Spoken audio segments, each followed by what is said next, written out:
السلام علیکم. که تاسو خپل یاغته غټول غواړئ یا ستاسو یاغته ډېر زیات خیجین د هغې دپاره اسانه طریقه ده.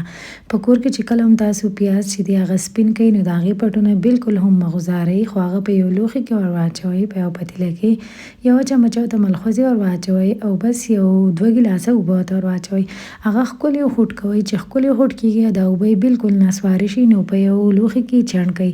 چې کله یخ شي نو یو چمچه ورته د کوپرې تیل ور واچوئ یا نور څه تیل چې دی هغه ته یو چمچه ور واچوئ، بادام تیل یا سو.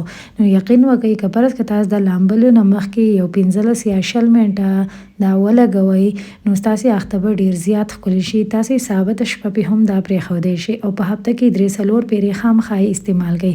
نو تاسو د دې ماشومې دا یاغته لیدی شئ. دا ریسیپي چې دا ریمیډي پې دې استعمال کړي نو ډېر زیات ښکلي یاغته دي. یاغتو ختل چې دی هغه بالکل سټاپ کړئ، ځکه چې د پیازو اوبه چې دي هغه د یاغتو دپاره ډېر زیاتې بینیفیشل دي، ډېر زیات فایدهمند دي. نو په اسانۍ طریقه سره تاسو خپل هیر فال چې دی هغه سټاپ کولی شئ او یاغته یې اوږدولی شئ.